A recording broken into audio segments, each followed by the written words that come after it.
The assignment that I've been given for this hour is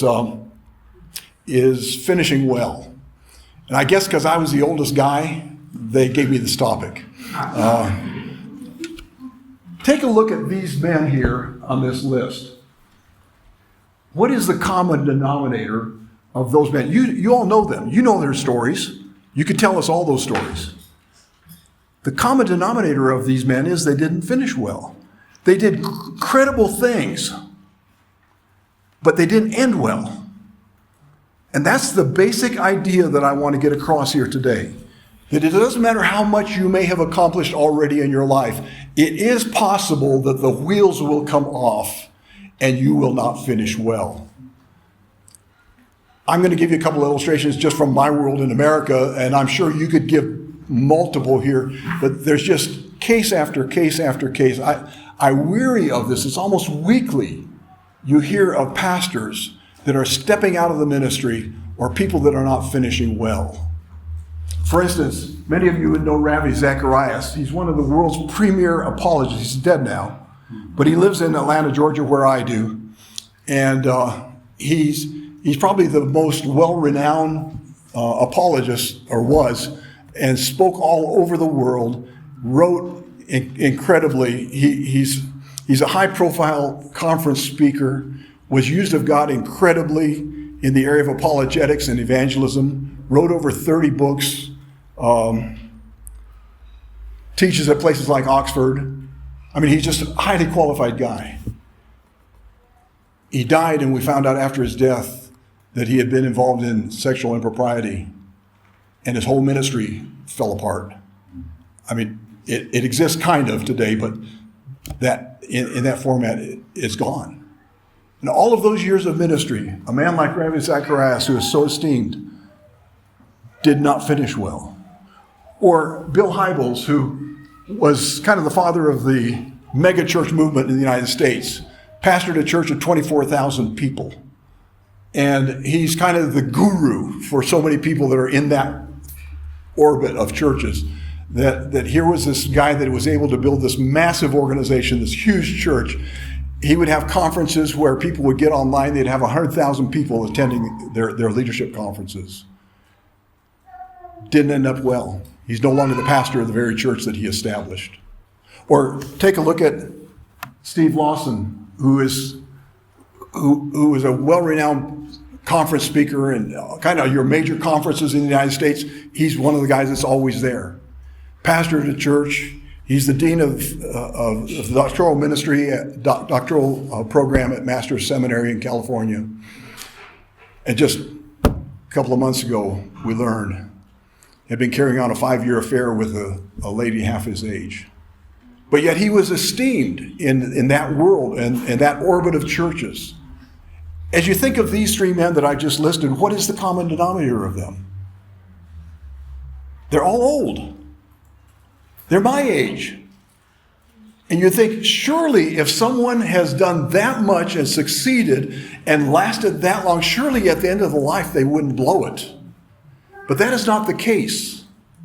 And the people that we listed here in the Bible stories that you know, they did incredible things for God. But something happened at the end, that the wheels came off of their ministry. There are good pastors who get falsely accused and are out of the ministry. It just happened again a couple of weeks before I left on this trip. A good friend of mine is out of the ministry because of accusations. I believe he did nothing wrong. But we are in such a vulnerable state in leadership in the church. The evil one, if he can attack us and get us out of the ministry, he has a win. When I first became the director, I was director of this organization in the States. By the way, this is a totally separate organization from the States. We have a South African board of directors. Rocky is on our board, and William is on our board, and pastors from all over the country are serving together on this board. And the managing director for the organization is South African. So this is a South African entity. It's not a U.S. thing. I'm just coming along trying to encourage and help it get going. So this is your organization. This is for South African churches. The U.S. side of this, the organization, when I became the director, where I served for 27 years, The first 7 years, every year we had a moral failure. A missionary on the mission field that disqualified themselves because of inappropriate sexual relationships with the opposite sex. And I was scratching my head and saying, what's going wrong? As I stood back and evaluated these 7 cases of people that had disqualified themselves from missionary service, I was kind of shocked to learn as I observed that all of these, except for one, had been a missionary for 20 years or more. You know what it takes to replace a missionary who's been on the field for 20 years? I mean, we're talking probably about a 30-year project to bring them up to speed to where they were when they blew it. We lose a tremendous resource when people on the mission field are disqualifying themselves, because it takes so much training and education, language learning, cultural adaptation, all of that to get up to speed. So to have 20 years experience, we've got a valuable resource in the Church of Jesus Christ. But we kept losing them. And it wasn't the young guys that were going to the mission field. It was the people that had been there for a while. And I'm telling you all of these stories to just substantiate the idea that none of us get to the place in our lives where we say, we can now coast. We've got it made. We are no longer vulnerable for failure. In fact, the older we get, the more vulnerable we are. I have on my computer, in one of my programs that pops up every week, a list of 11 of my friends, people that I consider colleagues in the ministry, that are no longer in the ministry. And I remind myself on a weekly basis, but for the grace of God, I can't relax. This is not something that we can take for granted, that just because we've done something in our lives, that we're going to end up well. Steve Farrar wrote a book called Finishing Strong.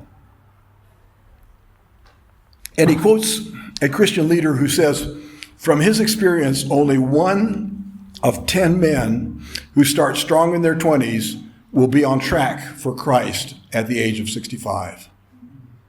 That's a sobering statistic.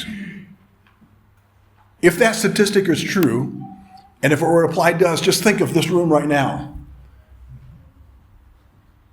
3 decades from now, only 10% of you, 1 out of 10, will still be going strong for the Lord.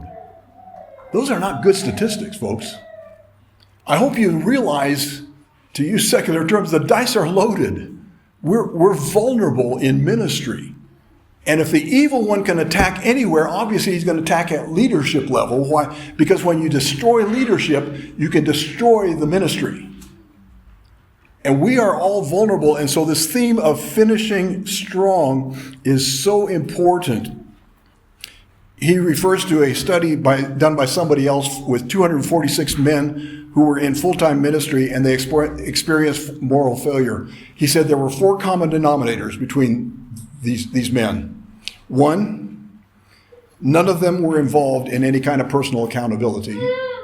2, each one of them had ceased to invest in their daily personal prayer and scripture reading. Rocky pounded that home today.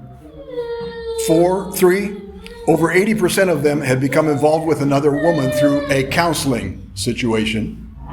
And 4, all of them were convinced it'll never happen to me. That's probably why Paul wrote in 1 Timothy chapter 4, verse 16, take heed to yourself. And we are obviously called upon as shepherds to care for the flock. But the first priority is we've got to take care of ourselves. We've got to take heed to ourselves. Because if the shepherd is struck down, what happens to the sheep?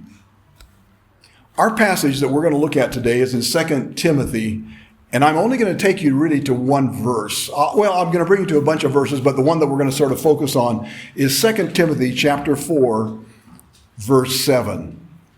Now, keep in mind the context of 2 Timothy. This is the last book that the Apostle Paul is going to write, at least that we know of. It's the last book in the Bible that he wrote. And the book of 2 Timothy is the last book. So we're reading here, and we're in the 4th chapter, so we're at the very end of his recording his life experiences. And it's in verse 6, he says, I'm being poured out as a drink offering. The time of my departure has come. The Apostle Paul was saying, I know this is the end.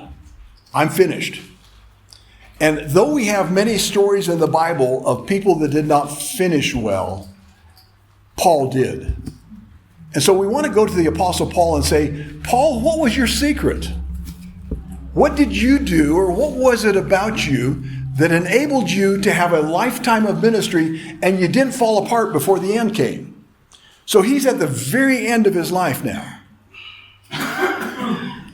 It's kind of a sad chapter in some ways because he says, Demas has forsaken me, having loved this present world. There's another one that's a catastrophe. He says in verse 16, at my first answer, no man stood with me, all forsook me. There's a bunch of other people that kind of deserted him and weren't loyal. This month I turned 74. And I guess to some measure you would say, I finished well, but I'm still vertical. So it's not over yet. I don't know verse 6 yet. I don't know that this is the date of my departure. Could be. This may be the last time I ever speak. I don't know. But Paul knew that was the end of his life. I maybe have a few more years, but I cannot take for granted at the age of 74, regardless of what I've done with the rest of my life, that I've got it made. I'm not done yet. I can still mess up. I can still blow it at my age. We can never relax and simply say, we've attained, we've made it, we're not going to fall. We are all vulnerable. That's why the common verse, you all know it, let him that thinketh he standeth take heed. Why? Because you too can fall. And so we're asking ourselves the question, Paul, what's your secret? Why is it that so many others in our world and in the Bible world that they didn't make it? And you did. Well, in the next verse, he gives us 3 illustrations that I think probably give us a hint as to what it was that Paul had built into his life that enabled him to finish well. And he uses these 3 analogies. We'll go to the next slide. War, athletics, and banking. Look at the verse. I have fought, we're in verse 7, 2 Timothy chapter 4. I have fought the good fight, there's war. I have finished the race, athletics. I have kept the faith, it's a banking term, and we'll cut to that in just a few moments. But let's take a look at these 3 for just a few moments. Paul, how did you keep going? How did you keep from messing up? The first one was, he said, I used a war analogy. I realized that I was in a battle. And if you think you're not in a war, you're deluded and you're vulnerable for failure. We are in a battle. You all know the story. David's sin with Bathsheba was late in life. He had already been successful. He had written the Psalms. He was a man after God's own heart. He was the king. He had won all kinds of victories. People loved him. And it was at the end of his life, you know the words, you know the story well, where it says, at the time when kings went forth to war, David stayed home. That's when he sinned with Bathsheba. He stepped out of the battle. And Paul is probably saying here, the way I kept faithful to God was I never stopped fighting. I'm in a spiritual battle. But there's a danger when we get success. I listed for you 3 men from the United States that failed. They were, by all measures of people in their orbit at least, incredibly successful people. Were able to build huge ministries. Were well renowned. They're world famous. By all means, they were deemed successful. But it was after that that they failed. And so, success is dangerous. I was talking to a businessman here in South Africa who had worked his way up, built up his company, a huge construction company, and they became the number one construction company in South Africa. He was managing director. He said, I'm more afraid of failure now than I ever have been. I said, why? He says, because when you're not number one, you're constantly struggling and fighting to get there. When you get there, you sort of relax. You say, we've arrived. And he says, what's going to happen is everybody's going to relax and say, we're number one. We've succeeded. And that's when the enemy strikes. We don't want to ever succeed. That may seem like a strange statement, but we do not want to ever succeed, or at least how we might define success. I constantly encourage missionaries, set goals for yourself. You need to say, here's where I'm headed. Here's what I hope to accomplish. But as soon as you start getting close to succeeding, you want to scrap all those goals and come up with some others because you never want to succeed. Because once you get to the place where you think, I'm on the mountaintop, I've arrived, I've accomplished something, that's when you become vulnerable to the enemy. The most successful king in Israel was Uzziah. He did incredible things. You can read his story later. But here's the number one king. But 2 Chronicles says this about Uzziah. When he was strong, his heart was lifted up to his destruction. You say, I've never really accomplished that much. I'm not deemed successful by anybody.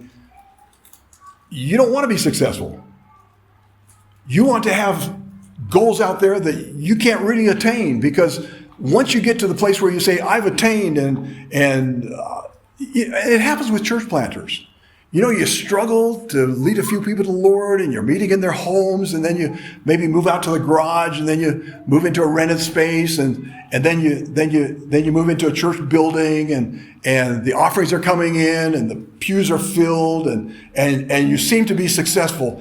It's real easy for a missionary to sit back and relax and say, wow, we've arrived. You know what happens? You stop doing evangelism. Stop worrying about discipling new believers. You stop struggling and you sit back and relax, and that's when your failure comes. So we don't want to get to the place where we deem ourselves successful. It's a dangerous place to be.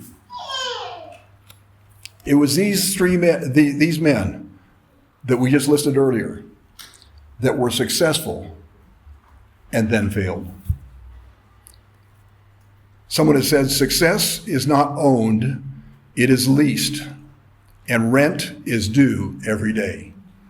We can never get to the place where we view ourselves successful. So that means I am going to for the rest of my life, be at war. It's a spiritual battle. I'm never to the place where I'm so spiritual that I can just coast and assume I've got this thing under control. The Apostle Paul, at this point, obviously it was over. He was in a prison cell. He couldn't get out. It was over. He couldn't do anything about this. And God had somehow revealed to him, this is the end of your life. But up until that point, he was striving to keep moving forward. He did his 3 missionary journeys, but then he went to Rome because he wanted to go to Spain. He always had aspirations for something out there in front of him. He never got to the place where he said, the battle's over and I can just sort of coast. And if we could accomplish 10% of what the Apostle Paul did, we'd be patting ourselves on the back. But he kept striving right to the end of his life. And he writes in 2 Timothy chapter 4 to his friend Timothy, and he says, I want you to come and see me. A lot of people have left me, they've abandoned me, they've deserted me. And he says, when you come, he's writing now from a prison, he says, bring the cloak that I left at Troas with Carpus. Apparently it was cold in that dungeon cell, and he wanted a coat. And he says, when thou comest, notice this, bring with me the books, and especially the parchments. Here's a guy that's facing death, but he's still studying the Word of God. Never relaxed. He says, I'm sitting here in a prison cell. I know I'm going to die, but I'm not going to stop my study of the Word of God. Bring the books and the parchments. I want to keep learning. I want to know God better. So that's the illustration. That's who Paul was. He had these goals in his mind. He kept striving forward. He never gave up. So the first thing that we learn about the Apostle Paul is we got to stay in a war mode and realize we're in a battle that is never going to give up until they put us in the coffin. We are going to be in a fight. And the day we relax, like David did, and don't go to war, is the day that we're going to be vulnerable. The second, athletics. Paul writes here, and he says, I have finished the race. John Stephen Akhwari was from Tanzania. He went to the 1968 Olympic Games that was held in Mexico that year, and he was a marathon runner. And during the race, he was deemed to be possibly the person that was going to win. During the race, he took a fall and dislocated his knee. Bloodied and dislocated knee. The paramedics came around him and kind of patched him up and said, we got to take you off to the hospital. He said, no. And he got up and he hobbled and kept racing. The first people came in at the end of the race, and a couple hours later, when the stadiums were practically empty, Ozakari came limping into that stadium with bandages streaming behind him, blood all over, limping, sometimes crawling, and he got across the finish line. And the reporters ran up to him and said, why in the world did you do that? His reply is, my country did not send me 8,000 kilometers to start this race. They sent me 8,000 kilometers to finish it. That's what God has done for us. It's easy to start. It's easy to go to seminary and start a ministry. There's the enthusiasm, the excitement of everything new. The hard part is finishing the race, and finishing the race well. And some of you are bruised and battered and bleeding, so to speak, through the ministry that you've been involved in, but at least you're still struggling and limping along trying to move forward. That's the spirit that kept Paul going. He said, I am determined to finish the race. I'm not going to give up. So, with a race, there's always a goal. If you don't have a goal, you don't have a race. People are just running in circles. But when there's a goal, you know what you're running for, and that becomes the driving force to get across that line. That's the idea that he's putting across here. Paul said, God had a race for me to run, and I'm going to make it to the finish line. He had that determination to do that. There is a goal line for us. And I don't know what God has for you practically in your life and ministry, but he has something.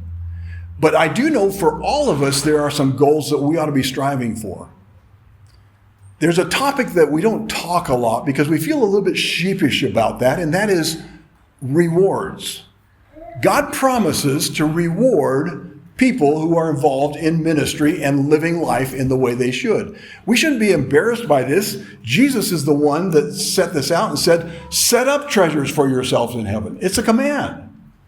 We are to be involved in the end product that someday we're going to be with Christ in his kingdom. We're going to be ruling with him. He's going to be rewarding those who have been faithful in this lifetime.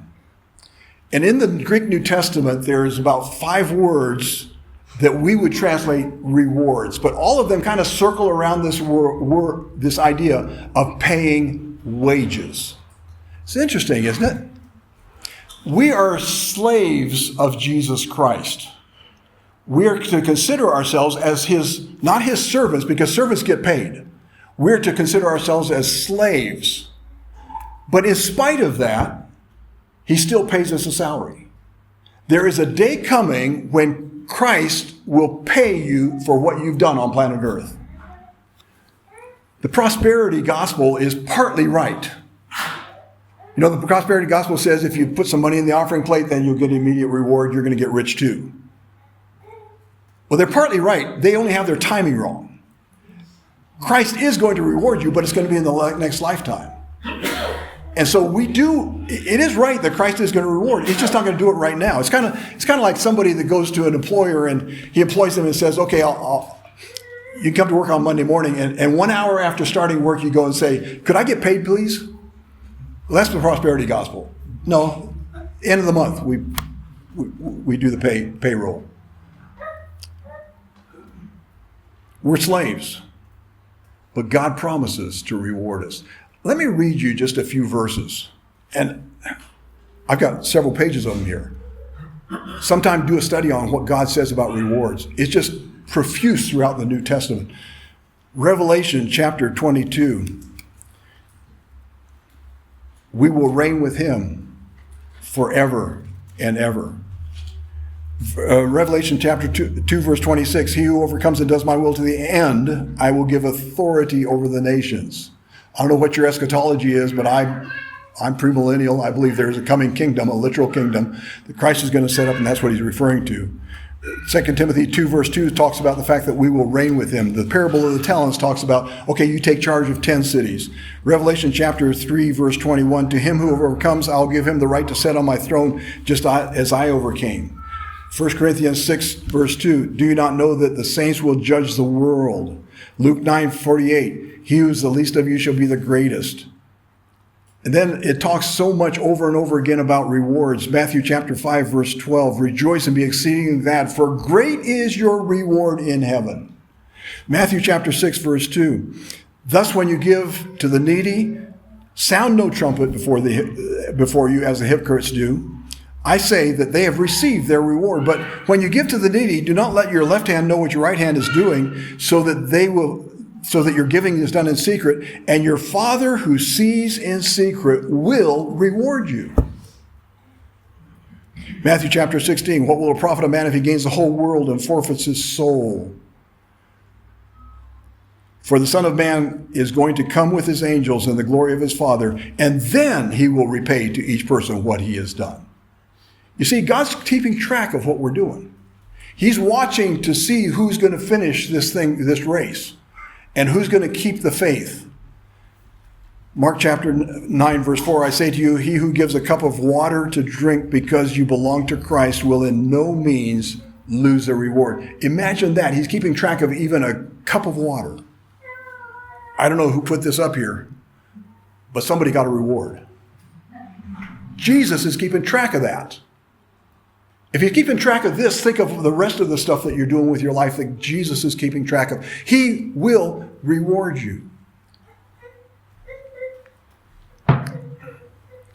Colossians chapter 3, whatever you do, work heartily as unto the Lord, not for men, knowing that of the Lord you will receive the inheritance as the reward. 2 Timothy chapter 4, verse 6 through 8.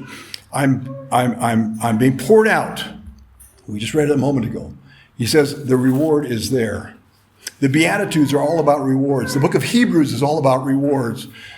Revelation chapter 22. Behold, I am coming soon and bringing my recompense with me to repay each man for what he has done. I am the Alpha and Omega, the beginning and the end. And we could go on and read verses about the fact that there's an end line to this race, and at that end line, there's a reward. Paul said, I'm going to make it to the goal. I'm going to finish the race. I may be bruised and bleeding. I might have bandages around my head. I may have been stoned, may have been imprisoned. I may have gone through all this kind of stuff under a satanic attack, but he says, I'm going to finish my race. And so the person that finishes well makes that kind of determination. They not only understand that they are in a race, but they understand there's a reward for those that finish and finish well. Well, there's a third illustration, and that is banking. Let's go back to chapter 4, verse 7. I fought the good fight. I finished the course. I have kept the faith. So kept the faith or kept the trust is actually a banking terminology. It's kept the deposit, you might translate. So it's like when you go to your bank and you put money in the bank, you deposit it in the bank, you expect the bank to hold that money for you so that when you want that money, you can go to an ATM and draw it. That's the idea that he's using here. He says, God has placed in you a deposit, a stewardship of ministry.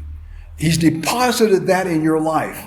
And God's calling in your life, whether you're in full-time vocation or whether you're ministering in your church, as Rocky indicated earlier, it's not about whether you have a position or not. We're all ministering. But whatever that calling is on your life, the fact that you are doing that, God has put a deposit in you of the gospel of Jesus Christ and the truth of his word, and you are to keep that. So, let's say I had a backpack up here, and I handed it to you, and I said, I've got to go down to the shop, and I'll be back in 10 minutes. And you say, well, what's in the backpack? I said, well, there's 10 million rand in there. What would be your attitude if I told you there was 10 million rand in there? What if I said, well, there's nothing in there. It's just an old backpack that I'm going to throw away tomorrow. Do you see how different your demeanor would be towards that backpack? You see, one of the reasons why we give up or why people don't finish the race or don't finish well is because they have not valued the stewardship, the deposit that God has placed in us. We have the single most important job on planet Earth. My dad was a missionary in Nigeria, as I alluded to earlier, and one of the things we'd often, he'd call it going on trek. So we'd go out and pitch a tent. You guys call it, camping and recreation. It was work for us. And we'd just go from village to village. And we'd sit around under the tree talking. And I'd oftentimes hear him say this, and he probably was saying it for my benefit, not for theirs. He was saying, I'd rather have my son be a missionary than to be Sarkin Dunia, literally the king of the world. The biggest king that you could ever think of, I'd rather him be a missionary and be in ministry than that. Do we really believe that? Do we believe that ministering the gospel of Jesus Christ, shepherding churches, is the most important trust and stewardship that anybody can have on planet Earth? Do we really believe that? When you embrace the idea that there's 10 million rand there, that this is huge, this is valuable, this is a tremendous stewardship that God has given to us, it changes your demeanor. Paul says, God has given me such an important job. I can't fail at this. And he was determined to do what he could because he had a stewardship. But yet we can become very cavalier and nonchalant and kind of take for granted or view our ministry as a job. One of the problems that we have in ministry is that it's kind of a guy thing. We send somebody off to Bible college and the wife stays home. Send them off to seminary and the wife stays home. You go to a church and you candidate and they interview the pastor, the guy, and she stays home. And then he starts work and he's got his office and he's out there doing all kinds of stuff and she stays home. There's no partnership in the ministry. Remember way back in Genesis, it told us that we men are incomplete. We can't do it without you. But somehow we get into ministry and we think we can.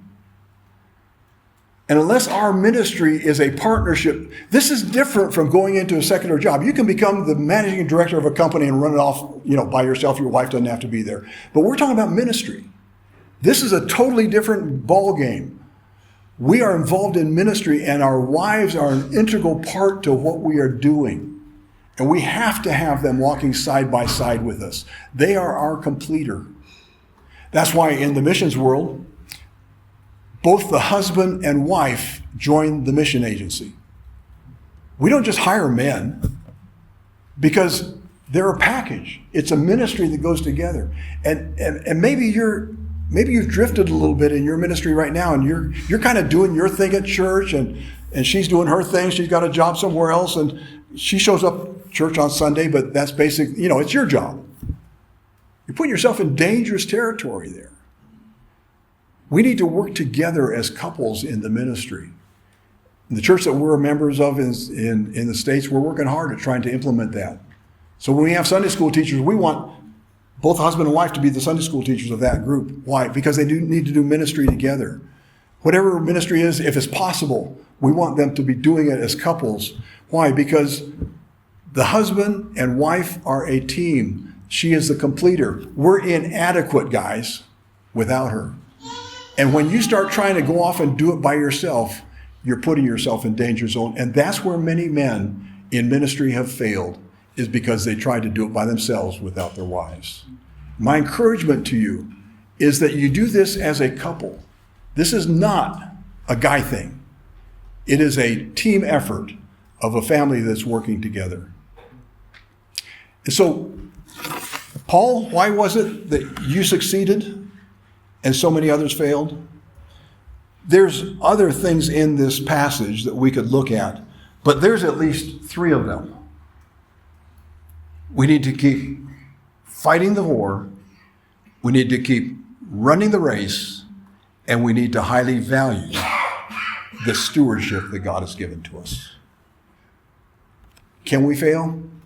Unfortunately, if statistics are true, there are people in this room that if we were to convene a decade from now, will probably not be here because you're not going to be in the ministry.